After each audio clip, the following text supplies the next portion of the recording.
Hey there, my name is Katie K. May, and I am the owner and director of Creative Healing Teen Support Center in the greater Philadelphia area. Hi, everybody. I am Shailene Laureano Kite, and I am the owner of DBT of South Jersey in Voorhees, New Jersey.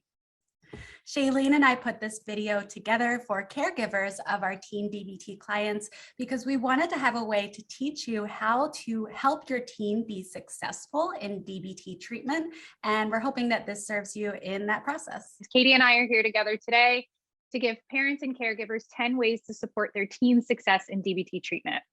And the reason that we put this together is because we've worked with lots of teens, both ourselves and our teams within our practices, and we've noticed some things that are going to help you create more perfect conditions for your teen to be successful in treatment and to know what to do in that process so that you can all have harmony at home. Yeah, and let's face it, Katie and I are parents ourselves, and we're often, as DBT therapists, finding ourselves stumped with how to parent our children. Katie's teen, my toddler, who sometimes feels like a teenager to me. And so here we are just trying to really make it a little bit easier for parents to figure out how to navigate their teen's treatment in DBT. And the way that I like to think of it is like trying to create the perfect conditions. So if I want to go out for a run, there are different things that I'm going to consider, right? Like I want to make sure that the weather's right. And if the weather isn't ideal, that I'm at least dressed for the right weather, right? And so there are also different conditions when it comes to treatment, particularly DBT treatment, which is likely a treatment that feels different from other treatments that you might have been involved with yourself or with your teen.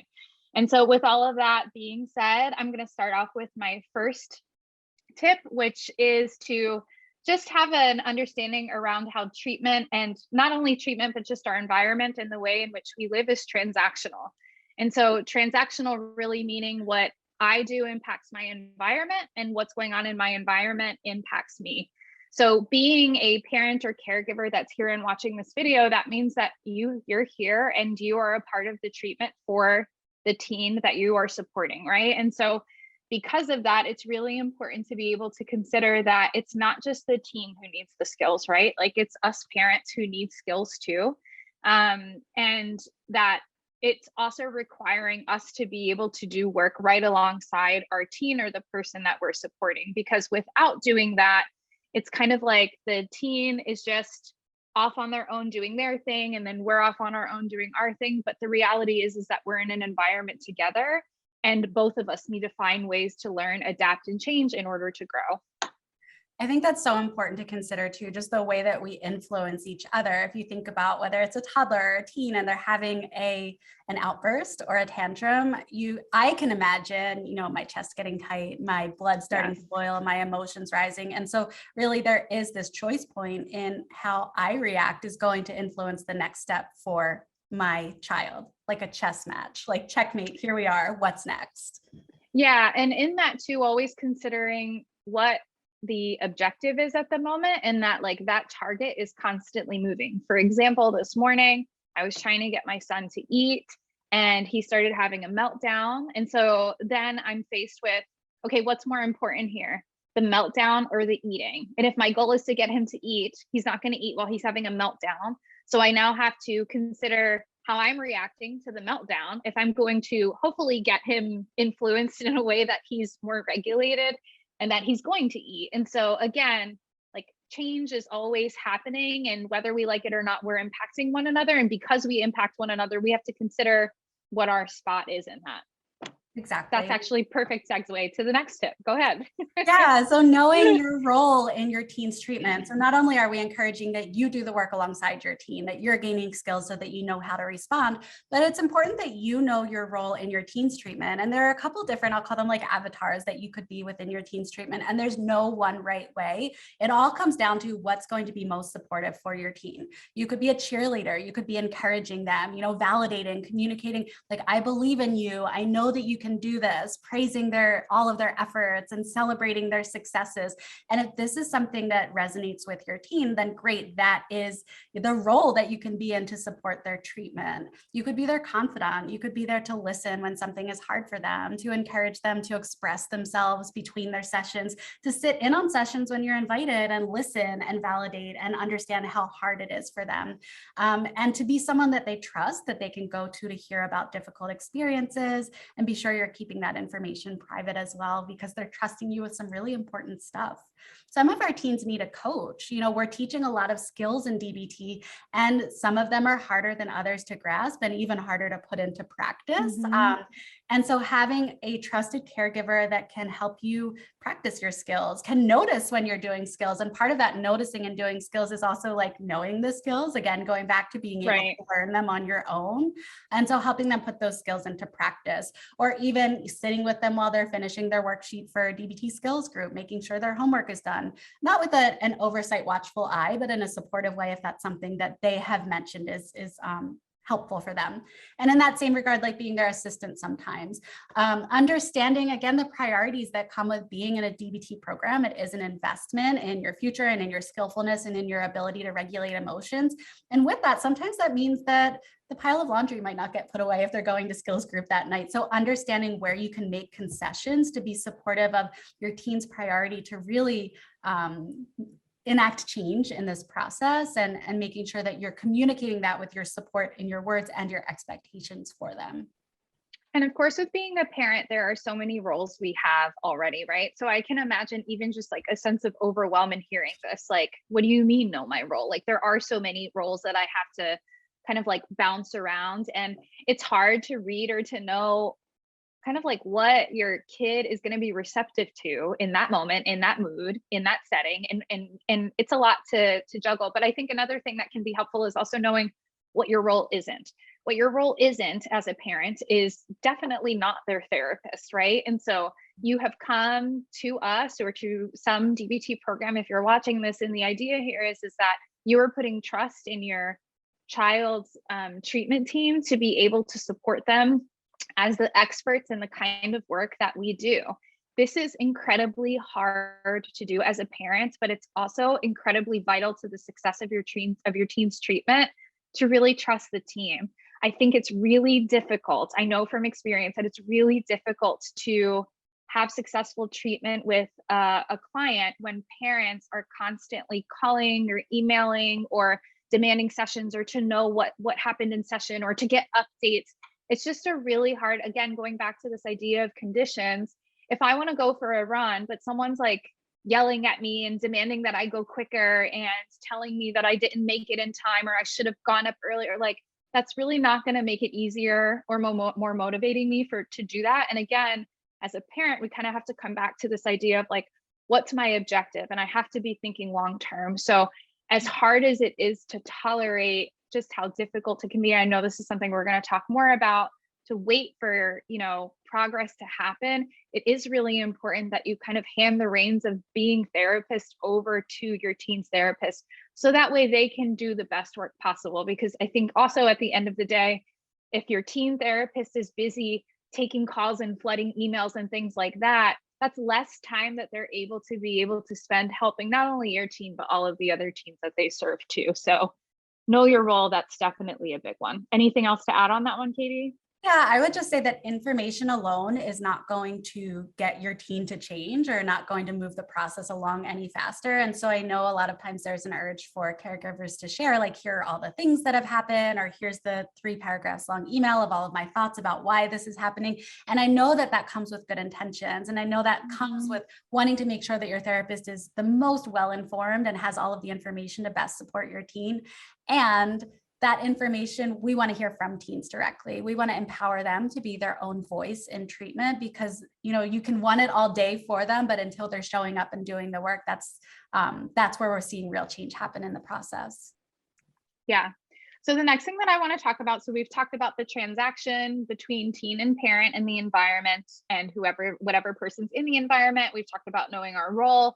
The next thing I want to talk about is huge. It's mindfulness. Mindfulness is something that we talk a ton about in DBT in general. And so if you haven't heard about mindfulness before and you're just getting started, that's great, because you're going to hear so much more about it. And so is your teen. The thing that I want parents to be thinking about, particularly when it comes to mindfulness, is the ability to recognize your own judgments, your own expectations, shoulds, right? Like, this shouldn't be happening, or he should be more progressed or further along by now, or I thought we were done with whatever this behavior is. And even just what your values are when you're setting limits with your teen, right? So I was, going through again a couple examples with Katie this morning on my own personal parenting struggles. And one thing, for example, that comes up is like, my child, he shouldn't be watching TV at this time. And I really try to challenge myself to pause and to have conversations with my husband, my partner, my co-parent, and say, where is this value coming from? Where is this expectation coming from? Do we have something to back this up that's important to us? Or are we just kind of getting lost in like he shouldn't be watching TV at this time? Like, maybe that's true, but is that true for us? And is that relevant for us? And is that in line with what our goals are for our child right now?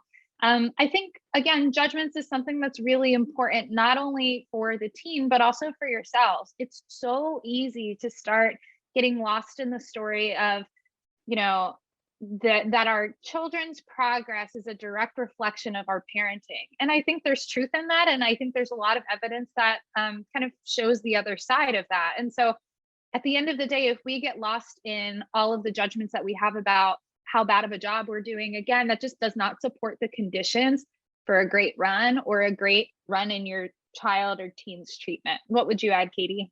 Yeah, I agree so much. I think parent guilt is real. Let's normalize that we all experience it and that it happens. I remember being in graduate school, and my son at that time was, I think, like 18 months old. And I was learning all these different theories. And I had this oh crap moment of like, I'm going to mess him up. Like, it's going to be my fault. Everything that happens is going to be my fault. It all comes back to me. And so I actually talked about that with my professor at the time. And she said, like, there's this theory of the good enough parent. It's not always about what you do, but how you repair harm and how you go about communicating about things, and what you do after the fact if you make a mistake. And so I think let's normalize that we're all imperfect parents, and it's about how we navigate the process and how we repair and apologize if we do make a mistake, or if we do lash out or yell, which I think goes into learning how to regulate ourselves and the distress tolerance of that. And so I think the story that most resonates with me about this right now is thinking about, I have a teenager who has to get up and go to school and walk to the bus stop in the morning. And his level of urgency for being on time looks a lot different than my level of urgency for this.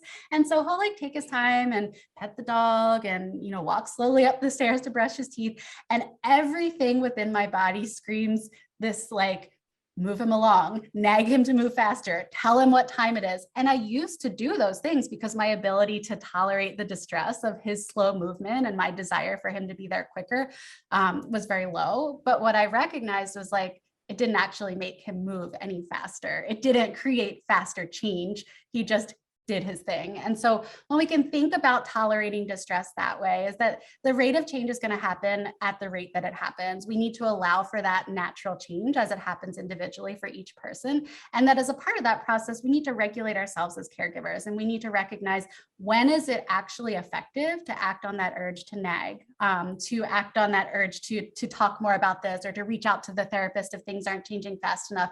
And when is it actually more healthy and effective for us to regulate ourselves. And that might mean, taking a walk, doing more self-care, noticing when you want to yell because homework isn't done, and then doing something else instead, going down and using your Peloton or whatever, is in your basement. So recognizing how you as a caregiver can be more effective in how you respond to your teen, because sometimes the quick reaction isn't the most helpful or successful.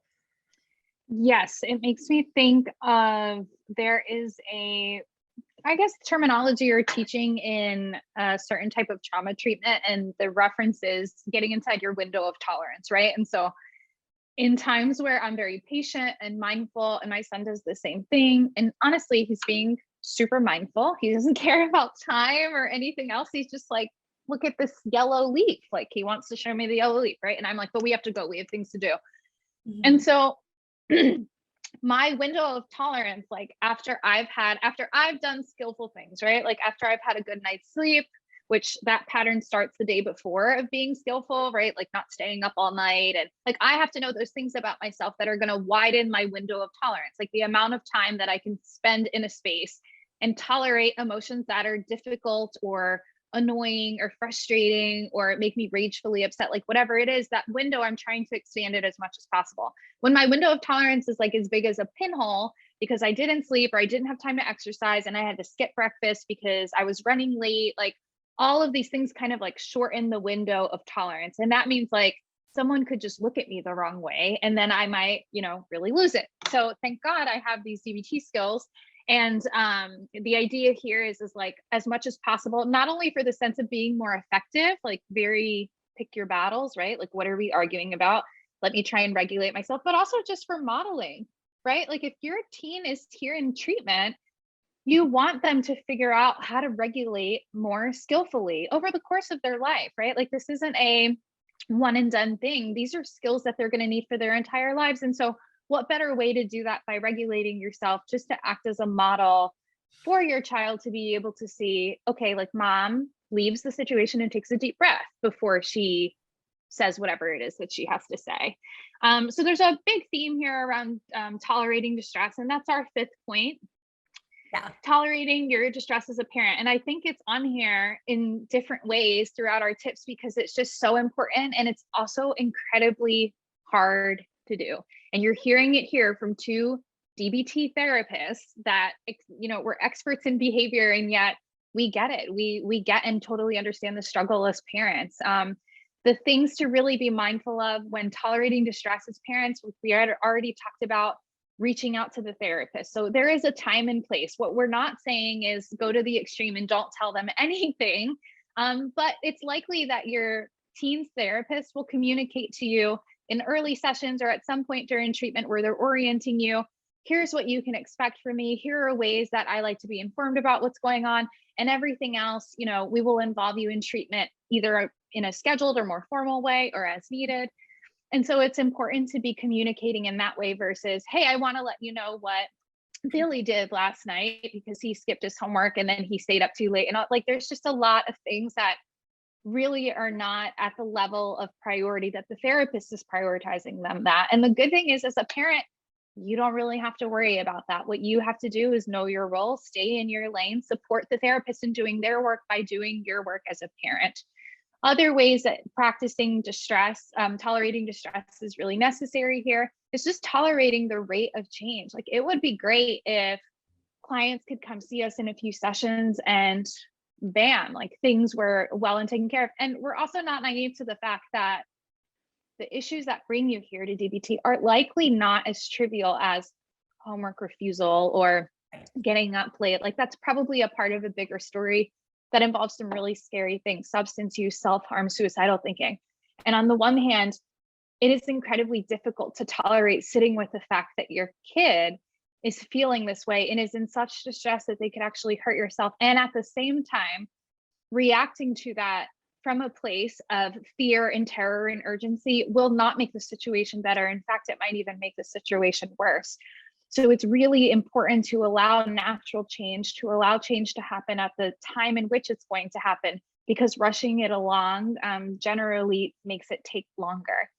Yeah, I think that all of these things that we've been talking about, so like mindfulness of your own experience, noticing your judgments, regulating your emotions, tolerating distress, for us, there's this level of being able to accurately express yourself, right? Like I think about if your child was a toddler and they ran out into the middle of a parking lot at the grocery store, you would yell and you would yank them back because that would be your way of keeping them safe. And it may be presented on the outside as anger if you're, yelling or yanking. Those are typically not things that are soft and fuzzy. And so when we think about it that way, like some of the behaviors that we see come out, like the emails that are like, I'm worried that, things aren't changing, or nothing is working, or they're being manipulative, or some of these other things that show up, I think they're from that space of these secondary emotions that come from our fears and our judgments and our thoughts Right. about what's happening. But if we can really tune into the core of that, a lot of times it's fear, it's hopelessness, it's, worry, is it ever going to get better? And so when we can tie that into knowing your role, sometimes part of that role is seeking your own support, getting your own therapist to deal with the big emotions that come with having a teen with big emotions, because it's not easy. Yeah. Do you want to go into our sixth tip? Yes. So number 6 is not doing for your teen, avoid fragilizing. And so by this, we mean like giving your teen an opportunity to actually build their own muscles. A lot of times when we build their own emotional muscles, a lot of times when we see teens that are anxious, that avoid, have a hard time with follow through, tend to procrastinate, because you care so much about your teen, you want to pull them along in the process. You want to do the homework for them. You want to reach out to tell the therapist important things. You want to write them the note to get out of the homework at school. And so when we do those kinds of things, there's some fallout from that. Number 1 is that we actually don't give our teen the opportunity to, again, build that emotional muscle, build the skillfulness to do that kind of thing. We take away the natural consequence that would happen if they didn't complete that task. And inadvertently too, we also communicate this message that we don't think they're capable of doing it. If you're doing for, then you're not allowing them to do. And so it's removing their ability to build in their own personal successes in a way that moves them to the ultimate goal. So I think as parents, our goal is to help our kids become successful, independent adults. And so when we do for, we take away that ability for them to move towards that goal. Yes. Part of that is also just the way in which we see and treat our teens and children. We want to make sure that as much as possible that we're not treating them as fragile, because again, that kind of bleeds over into their perception of themselves or how they think the world will perceive them.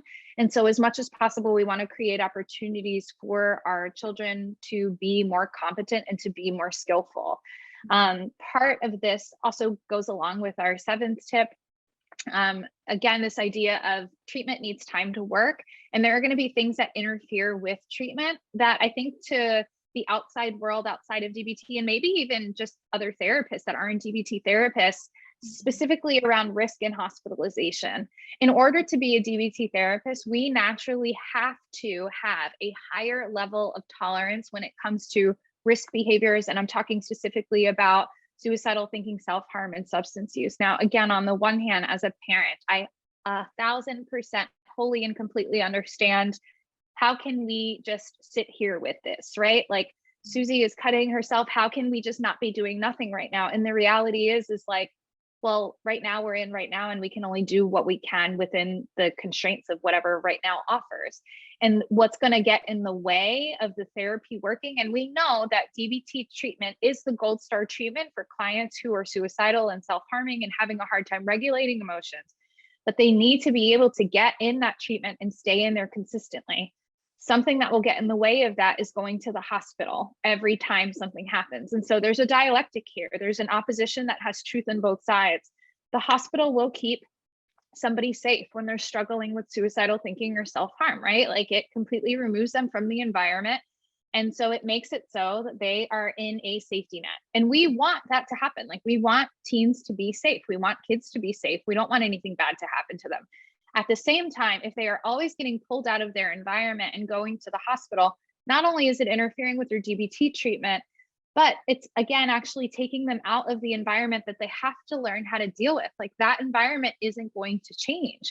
And so it removes them from the place that they actually have to learn how to be more skillful in. And this is something that we're trying to really change the trajectory on. And so if you have a time where you are hearing maybe from another professional, or maybe yourself, you think, okay, well, it's time they have to go to the hospital, or they have to go to a partial program or a residential, and your DBT therapist is really pushing for the other side and wants them to stay in treatment.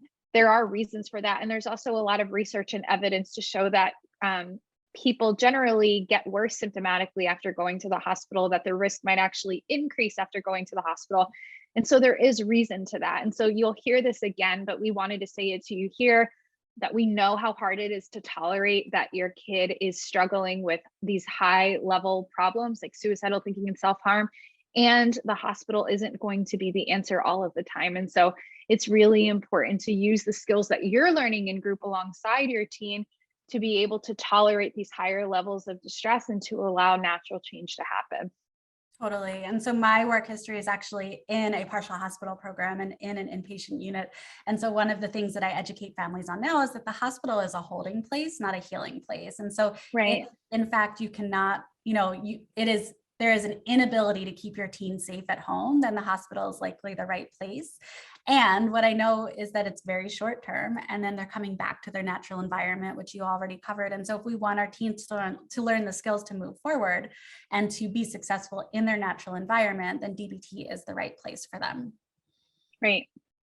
Let's talk about the idea of reinforcing. So it's really important that we think about how to reinforce our teens and the small signs of progress that we're noticing. And when I say reinforce, I mean to notice that they're making progress, to communicate that progress to them, and to reward them in a way that's meaningful to them. And that doesn't mean a $10 bill every time they do something well, but saying, hey, Shailene, I noticed that you just took 3 deep breaths when I saw you getting really tense. Nice job using your tip skill, right? Recognizing what they're doing well. There is a statistic that it takes 5 positives to cancel out any 1 negative. And for our teens, any kind of criticism, task prompting, or reminders, things like that come across as criticisms to them, or it comes across in that same tone for them. And so being really mindful of not just asking about, hey, did you do your homework? Come down for dinner, or don't talk to your sister like that. Like all of those things, they have to happen in a day, I'm sure, but as well being able to,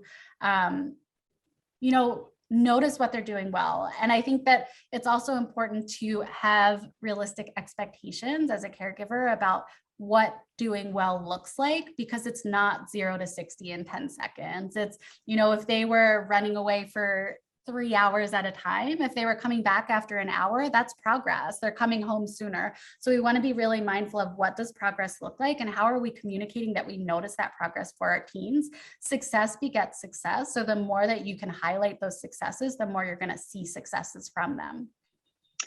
It's also important to know what your teen finds reinforcing. So for a quick example, if I were to ask Katie to do something for me, some sort of work or something, and I said, I'll pay you in chocolate, and she's, well, I'm allergic to chocolate, it really doesn't matter to me, then that reinforcer is not really going to work, right? And so we're reinforcing to increase the chances of the behavior happening again, but the person who is getting reinforced has to want the thing that's reinforcing them. And I think as parents and even as therapists, we sometimes mistake what we think might be reinforcing for something that actually doesn't really matter. It might even be aversive to the person, like praise and cheerleading. Hey, great job with doing that. Some people find that really aversive and don't like that at all. And so it's really important to know your teen and to be, maybe even using your therapist help to facilitate dialogue around what is reinforcing and what's aversive, and to really hear that and listen to that, even though you might think it's so great to cheerlead them. But if they really hate that, then that's not going to be the thing to do to get the results that you're hoping for your teen. The other thing around that is to also, as much as possible, to create opportunities for them to succeed. I know, again, firsthand, it's really easy to find yourself like stuck in a dark room with your teen because you've taken everything away because they haven't done any of the things to deserve, video games, TV, going outside, later curfew, texting, whatever. But at some point, if there's nothing to work for, then the motivation to do anything just really takes a big dive. And so it's important to try and create opportunities for them to exceed as much as possible. I'm thinking again, even this morning, I had a lot of opportunities to practice skills this morning with my own child. He was, I can't remember, maybe throwing food or something that was just like I was not loving it. And I asked him to stop. And the thing that was really important was as soon as he started the stopping behavior, I reinforced him, right? So he's got, like, let's say this is his spoon and he's got a spoon in the air, stop throwing it. And as he starts going like this, good job, really good job for stopping, really good job. So that way I have given him an opportunity to kind of change course. Whereas if I miss that opportunity, and for him, verbal praise is really important to him, at least right now at his 2-year-old stage in life.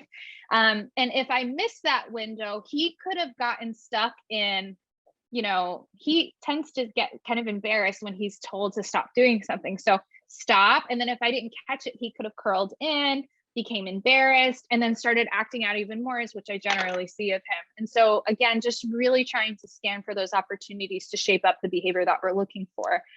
This leads me into our 9th tip, which is learning behavioral strategy. So I can't tell you enough how beneficial it is, and obviously as a DBT therapist, but just as a parent and a human, to learn behavioral strategies. And while, I'm sure our college course is built on behavioral strategies alone, it's important just to understand the basic principles of behaviorism, specifically around reinforcement, shaping, and punishment, what works and what doesn't.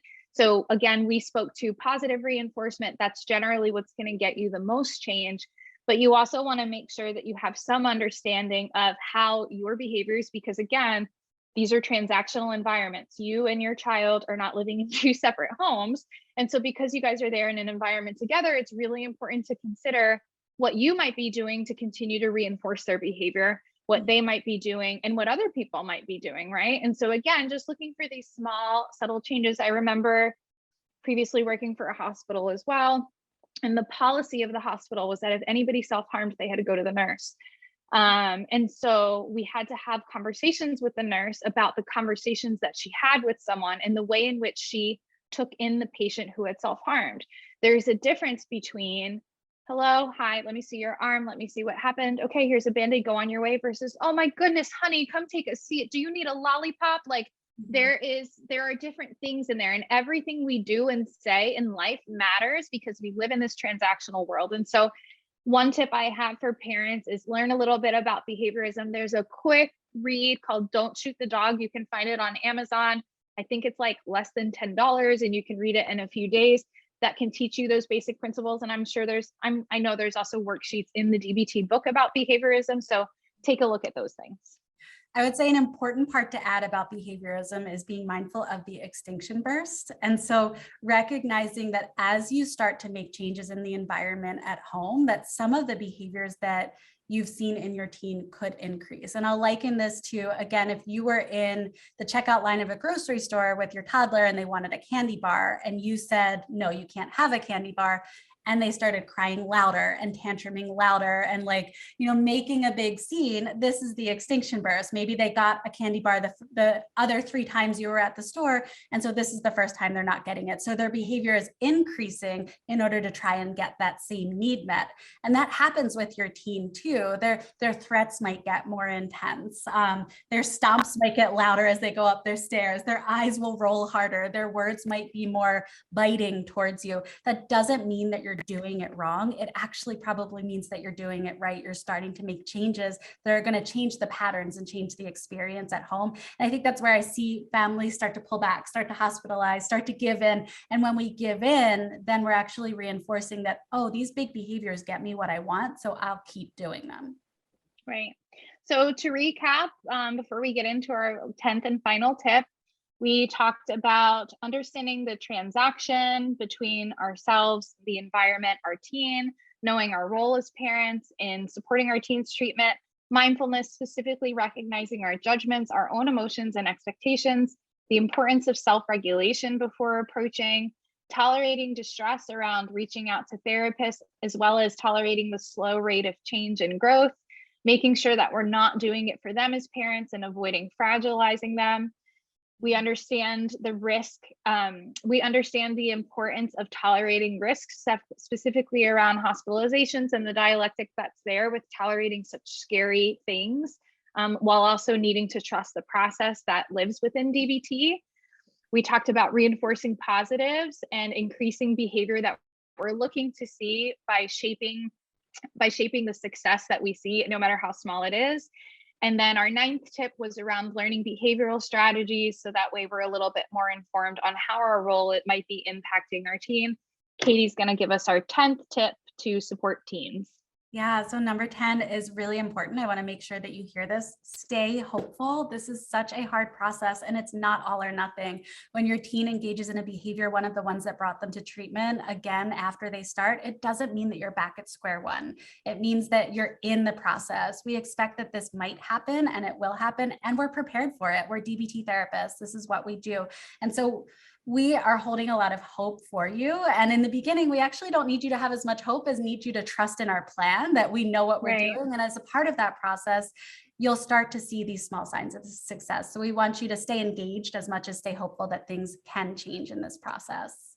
Yes, and being here and taking the time to watch this video is really one of the first steps that's needed. So you're already off to a great start. Congratulations in getting your teen and yourself signed up for treatment. That's a really big commitment, but the reward is even greater. So we wish you the best of luck. We want to remind everybody that this video is not a replacement for therapy. And if you're interested in getting yourself or your teen signed up for therapy, how can we find you, Katie, if we are in the Pennsylvania or greater Philadelphia area? Yeah, so if you're in PA and you have a teen or you are a caregiver and you need DBT support, you can reach out to creativehealingphilly.com and we'd be happy to work with you or explore the process with you. And how about you, Shailene?